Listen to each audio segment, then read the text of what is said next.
sealed. And the reason why they aren't sealed is because soil needs air to breathe. If you buy worm castings, here's what they'll try to do too, is if you buy worm castings in a sealed bag, it's dead. So basically you're buying topsoil like Paul and I talked about earlier. And that's the difference.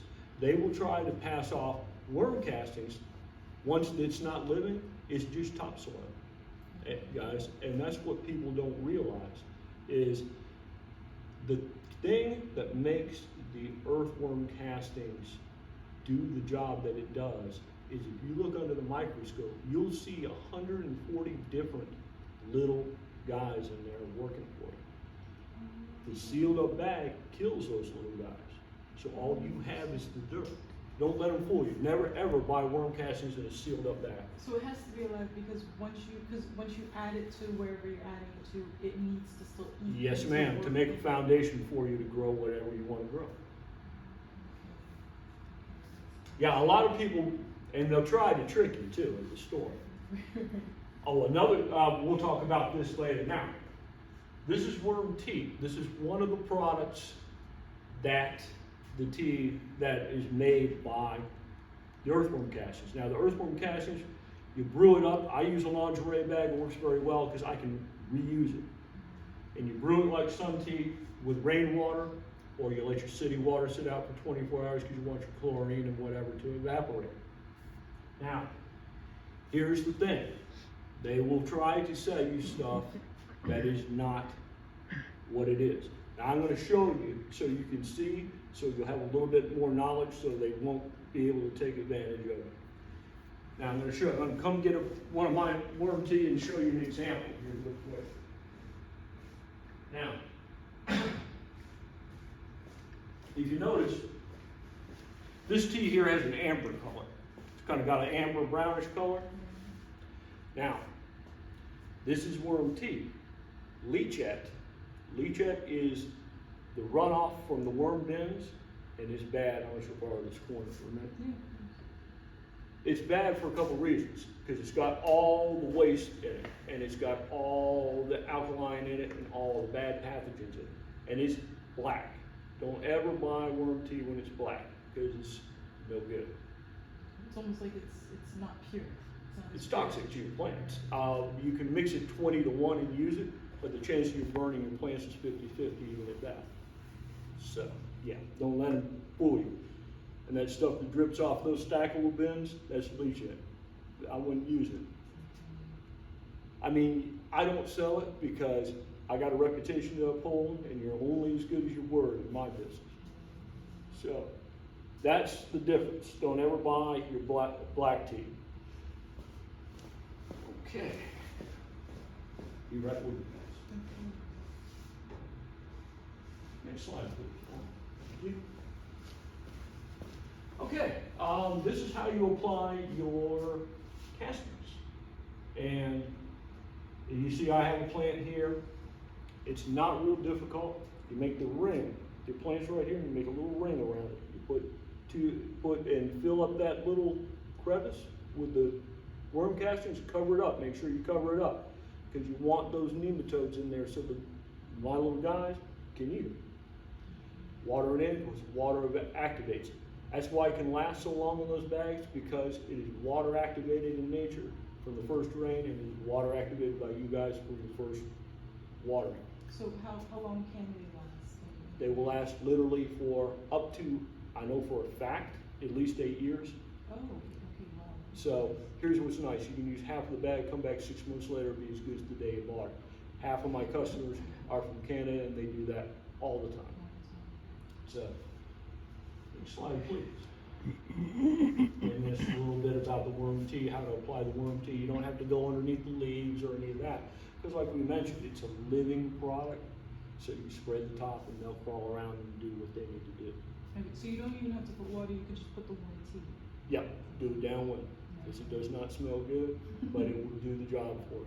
The smell lasts about a half hour. If you don't mind that, it will solve the problem. It works so well. If it doesn't solve it in a week, you give me a call, I'll take care of it personally for you. I mean, well, these are all outside plants, so. Indoors, outdoors, it makes no difference.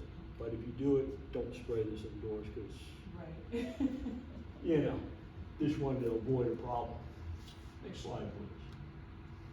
Now, like I said, you can use it on everything, from your lawns, to your orchids, to your tropicals, to the stuff that you can't normally put stuff on. For instance, we had people coming over next door from the bonsai group. You can't normally fertilize bonsai with normal things because of the burn, but you don't have to worry about any of the burning involved here on these guys, because it's a natural product. That's the difference between a natural and something that's made in a lab. You don't have to worry. So my mom, she has those same purple orchids. Mhm. So it says here it's Going going to up. stimulate growth, so it will make them last longer. What we'll do is, once they bloom and they won't bloom again, it will stimulate them to bloom again. See, that's the trick. They look nice until those blooms fall off, and it's hard to get them to go back, it's and- really hard. because they have nothing to draw from as far as nutrients and elements. Elements are key for orchids for a couple of reasons. Elements are what give you your brightness in the blooms and things like that.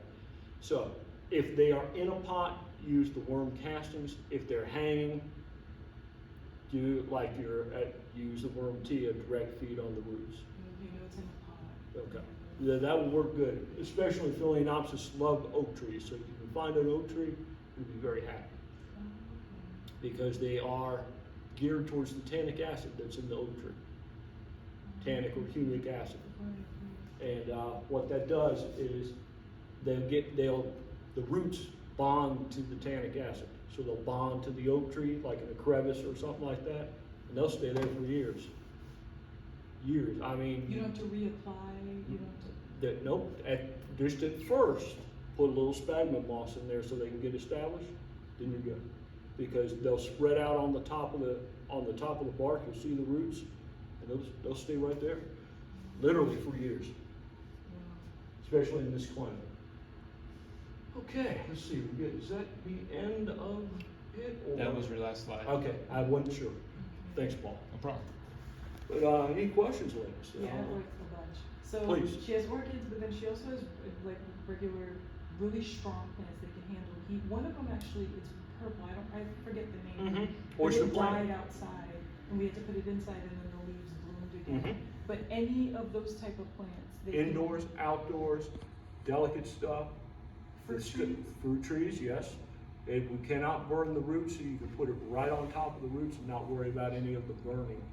Okay. But even with like her fruit trees, for example, in the garden, they're pretty well rooted. That's fine. And we would still do the same idea. Put it a as little close as you can Okay. to the base of the tree. Now, every other fertilizer will tell you to go to the drip line. The reason why they tell you that is phosphate based. Phosphate burns. So they don't want it close to your tree to burn your tree. But it'll burn the outside feeder roots, and that's where you don't get as much harvest. With this, you put it around the base, and you'll notice in about a week or so, it may drop all its leaves. Don't be alarmed, because it'll put on a new flush of leaves, and you get the harvest you're looking for. Okay. And it won't affect the quality of the fruit. The taste of it? Actually, it'll improve it. It'll make it sweeter, because you're not playing catch up with the tree. You're feeding it, and it's getting the nutrients it needs. You'll have the harvest and the sweetness that you're looking for. Your guavas, all your fruits, lychees, jackfruit, a key. But be careful with the key, because the key's very poisonous if you don't do it right. Right. So, but yeah, a lot of the stuff, jujube, miracle fruit, all that stuff. Okay. Even blackberries. So, you know, and your berries, they'll add the sweetness to it and take the bitterness out of your wild blackberries too. Okay. And even the pineapples? Pineapples, yeah. But like I was telling Paul about the guava, don't take too good a care of the pineapples or they'll die. Oh, really? Because we have one we've been trying to have grow, but the rabbits ate the leaves.